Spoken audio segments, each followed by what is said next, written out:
Hey guys, welcome back to my channel, and it's Debsy, and place to be, it's Debsy. That's me. Boop, Debsy. 4th of July edition. I hope everybody is having a great week. Happy Tuesday. But last night was jam-packed with reality TV show goodness. That's because it was Claim to Fame and the Bachelorette charity season. So in this video, I will be talking about the Bachelorette. So let's get right into it. This night, we have a clear villain that we're rooting against. Well, I know that I'm rooting against, and we have a rivalry coming out. But let's get to the very tippy top of this, and that is Braden's fashion sense or lack thereof. Listen, I don't know. Is Jesse right? Was he feeling just like he was unstoppable, like he could just do whatever because he got the first impression rose? And he just decides to throw on like his artisanal scarf with his like earrings that he got on Etsy, his little danglers, and he threw up his wannabe man bun, but it's really like a puny little like ponytail on top of his head. Listen, I don't know. So we have 2 group dates and a one-on-one date. The card came for the one-on-one date. Turns out it went to Aaron B. I like that. I like him. He seems like a very straightforward guy who is there for the right reasons. So he's going out on the first one-on-one date. Braden didn't seem like he was that happy about it, but more on that later. So Charity shows up as well as a red Mustang convertible. I'm not even that big of a car person, but I thought it was cool. I thought it was like the quintessential California, ride to be tooling around in. So they get in their convertible. She drives. They take a ride through Hollywood. And they're talking. They have a lot in common. They're both from military families, and both sets of parents are still married. They go to the Hollywood sign, and they just have like a little, little champagne. They have like some champs and a talk. And then, now this right here, I thought this was the coolest thing, just because I love anything to do with like Hollywood and the entertainment business, anything like that. So they went to the Hollywood sign, like they actually went there by the Hollywood sign. And I don't think you're really allowed to, but I think they probably made some kind of concession for ABC. And they and Charity had also said that this year is the 100th anniversary of the Hollywood sign. So I thought that was actually the coolest thing, that they got to go to the Hollywood sign, because it's so iconic. Meanwhile, at the house, Aaron S. and Adrian were just talking about things, and they both are talking about like who they think might not be there for the right reasons. And they didn't mention anybody's name, but Adrian is really paying attention to everything. And he's older, and he has a daughter. So he's looking at it from like that standpoint. And then while he's talking about that, they're showing the other guys like, partying in the hot tub and doing flips and backflips into the pool and ordering drinks and everything. And Braden is like ordering drinks, and it's kind of like an atmosphere of like vacation, like we're on vacation. So you can kind of see already that Braden is the one that that Adrian is focusing on. So we go back to the one-on-one. They have a dinner. And I have to tell you, I loved this about Aaron. And a few other guys in the past have done this when they were on The Bachelorette. But Aaron B, he talked about his experience with seeing a therapist and talked about his mental health. And I just have to say, thank you so very much for speaking on therapy and just for bringing it up and helping to reduce the stigma of mental health. Because anytime anybody talks about it, it helps destigmatize it a little more, so that people who could really benefit from talking to someone won't feel quite as like under the microscope or feel as judged about getting help. I love that he did that. I also thought that really showed that he's willing to work on himself. Like, he's not a person who's going to be like, well, I don't have any faults and it's not my fault. He knows that he has to work on himself, and he does that. And I love that. I really, really do like them together. And then after that, after dinner, they went into another room, and they always have a concert. It's usually by someone who nobody knows. Very few people know. But this time it was Lauren Elaine, who is a big country star. I was really surprised to see that it was someone that they know, and Charity had said she loves her. So I thought that was really nice. And Aaron got the rose, and I love that. So date card arrives for the second date. It was Doughton, Tanner, Pittsburgh's in the house, Tanner, Adrian, John, 3 Calebs, A, B, and K, Xavier, James, Sean, Aaron S, and Braden. Now, and he had said, Doughton said, it's suns out, buns out. So we know that this is going to be something that's a little more cheeky, pun intended. And immediately what this made me think of was, Yosef's daughter is somewhere watching this. Watch out. Yosef's daughter. Yosef, find your daughter. Put her to bed. So as it turns out, it is dodgeball. It's the 4th annual Bachelorette Dodge Bowl. But wait, they play it in Speedos. And before we know what it is, Braden, of course, says off camera, he's like super competitive. And then, and obviously he's also super arrogant, because he says this to the guys. He's like, well, sun's out, buns out. Oh, I might have to go and do a few push-ups. Oh, I hate him. I don't like him at all. Okay. So for the Dodge Bowl, that's exactly what it was. It was Team Pink versus Team Obnoxiously Neon Green. Okay, so one of the first standouts in Dodgeball, it was Xavier. Perfect quote from Aaron was that secretly, I think Xavier goes to trampoline parks and bashes children. So there we go. Xavier did real well. Caleb B, the pro wrestler, he was very good. He took out a guy on the pink team and also almost took out a spectator in the face. That's the thing. If I was there, I wouldn't want to be a spectator at that, because there were quite a few times when they almost got beamed in the head or the ovaries. And there was Adrian. Adrian was picked by Charity as the MVP. So he also got to go on the one-on-one. Pink team had an after party, and Adrian joined them as the MVP. Listen, I'm going to tell you this. Tanner might not have won, but Tanner looked damn good. Go Tanner! Tanner looked damn good. Okay, so the after party with the pink team and Adrian. Braden is upset that Adrian got the MVP. He's upset about that. Why? Why are you upset? Are you worried? Seems to me like somebody is worried. And he also, I got the feeling that he felt like, because he got the first impression rose, that he should also get the first one-on-one. That's not how that goes. I mean, sorry to tell you that. That's just not how it goes. John, she had a real good connection with John. John let on that he played professional basketball, and they sucked some face. I like John. They all got back together again, and Braden talked about not getting the first one-on-one, even though he got the first impression rose. And he just didn't like that. He said, I hope it doesn't sound like I hope I don't sound like a spoiled brat. No, he said, maybe I sound like a spoiled brat.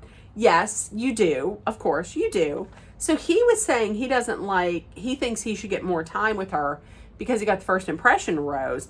But then Adrian mentioned getting the MVP and wanting more time. And when Adrian said this, Braden was kind of making a face. Well, wait a minute. Isn't that just what you said? You were expecting the same thing because you got the one-on-one, you got the first impression rose.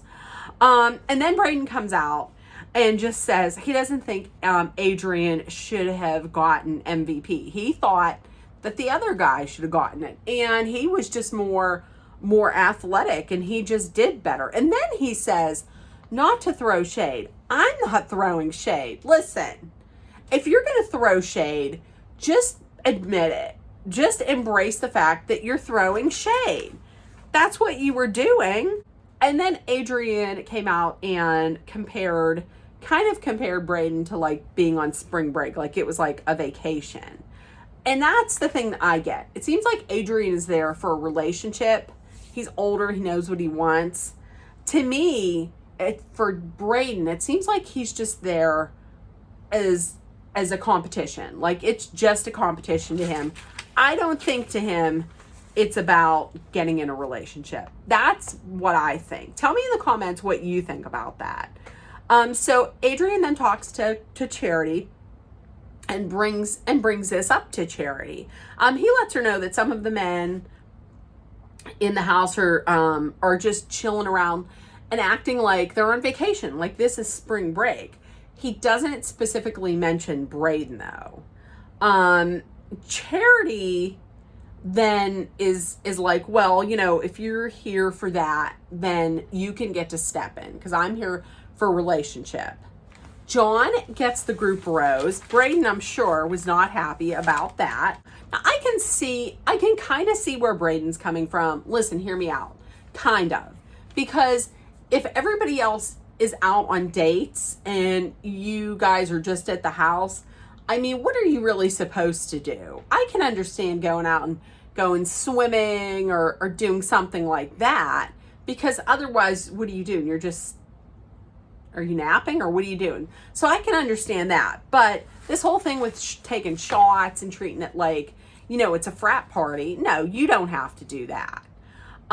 Next they had the next group date. The next group date was Joey, Michael, Warwick, John Henry, Spencer, and Josh. And for this, they brought in Gabby and Rachel. And this was kind of dumb. I'll just say it. This was the longest kiss in Bachelor history. The longest kiss in Bachelor history, if you don't remember, it's with Sean Lowe. It was 3 minutes and 26 seconds. So they basically had this, they asked the guys questions and the guys wrote down their answers. And I guess they scored like whoever had the best answer. The whole time, Joey was staring at Charity. And then when they had to do a makeout session on their hand, Joey went to town on his fist. So they picked Joey. So they stood up there on stage and the guys had to watch them suck face for 4 minutes and 25 seconds. They broke the record. And then instead of there being like a after party for everybody, Joey just got the one-on-one with the after party. And the guys were kind of like, oh, that kind of sucks. I wanted to talk to her. So the guys go back to the house and tell everybody about what happened. Braden just does not like this. He doesn't like the fact that they had to watch this. He feels like a chump and he was punked and this is disrespectful. Listen, do you not know how this works? You're going to have to see these people kissing up on her. I mean, the first night, he was the one who was sucking face with her and they had to watch that. So what the hell? So Braden says, he feels disrespected. He's going to pack his bags and he doesn't know if he wants to be in a relationship with someone like this. And listen, Charity had no control over this. This is something that was decided by ABC that was going to happen. It was a shitty date. Sure. Charity didn't have anything to say about that. So they go back to Joey and Charity. Joey talks about his family and how his father had come out and his parents were divorced, but they were still close. And he considers his relationship with his dad to be what shaped him as how he sees love. And he got a group rose, which I thought was just perfectly fine. I like Joey. There's no cocktail party, but there's a barbecue. My boy Tanner is repping the 412. He was steam pressing his shirt, so he was looking good. Tanner had said he is there for the right reasons. Of course he is. He's Pittsburgh. 412 in the house. A Ginzer. Hell yeah. Now again, Braden, with these what? The feather earrings and a velvet shirt, like you're some rock star. No, he's looking like a Wish version of Harry Styles. Like Harry Styles can pull off like the earrings. He can't. He's like a Walmart Harry Styles. No. And before all this, Braden had said that if he doesn't hear what he wants to from her, then he's just getting up and leaving. Sure you are. Does he think he's running the show? I don't know if he thinks he's running the show. You're not the Bachelor. She's the Bachelorette, bitch. So he talks to her and he says that he had some doubts about her character. He had some doubts about her character. And he says that he felt bad for the other guys that they had to watch this. Please don't. Much like my neighbor, he's trying to act like he's doing this for others. He's not, just like she isn't. But listen, is she going to believe him on this? Spoiler alert, she does. And then she talks to Adrian. And Charity asks him, like, hey, what about this immaturity in the house? And he then brings up the fact that Braden invalidated how another guy felt after this group date, like the kissing date. And Braden called it classless and disrespectful. Now listen, Charity did not seem happy about the word classless. But then she said, I'm not sure if it was something that was misheard. Don't be taken up for Braden. Why are you taking up for Braden? Charity, you're a beautiful girl. Listen, I'm going to say, maybe it's just too soon. Maybe she'll get rid of him. Hopefully she'll come to her senses and get rid of Braden. So we're like, listen, okay, it all went back. All the guys talked about what was said because Charity was like, that's it. I'm done. We're just heading into the cocktail party. So they all talked about what was said, and Adrian came out and was like, listen, I've been telling the truth about stuff. Most of the guys were like, why the hell did you say that? Because now the party's cut short and we can't talk to her. So I don't know. A few of the guys were like, I think they both have to go because this is drawing attention. This is drawing attention to them and away from everybody else. So, okay, here we go. Rose ceremony. Here's who was picked. Number one, I picked number one and number two correct. Doughton was number one. Tanner was number two. Caleb B, the wrestler. Warwick, Michael, Sean, Xavier, Aaron S, James, and that comes down to the two. Who's going to be let go? Now, before they said these last two, I said, I guarantee you she's going to keep both of them. Called Adrian. Braden was sweating. Called Braden. Why? Why are you calling Braden? She just hasn't gotten to know him well enough. That's why I'm thinking. And the guys that were out, the only ones that I remembered their name were Spencer and Josh. And then there's some others that it's too soon. I didn't remember their names. So there's that. Now next week, it looks like there's going to be some drama with Braden. Looks like Braden maybe gets a one-on-one date or something because he's kissing her on the kiss cam at maybe Dodger Stadium. And he gets a rose and he's all arrogant and everything. But it looks like he's saying to her, because she says something like, do you trust me? And he's like, I don't know. Now that could just very well be edited to make it look like he says that to her. I don't know. But then she talks about she talks about taking a rose back. She's like, I can take that back. So I don't know who it's to though. Is it to Braden or is it to somebody else? So I hate Braden. That's just it. So tell me what you guys thought and in the comments. And if nobody told you yet today, I love you. You are loved, seen, and heard. Please make sure that you put love, kindness, compassion, acceptance, hope, and positivity out there. And I love you guys, and I will see you tomorrow. Bye, guys.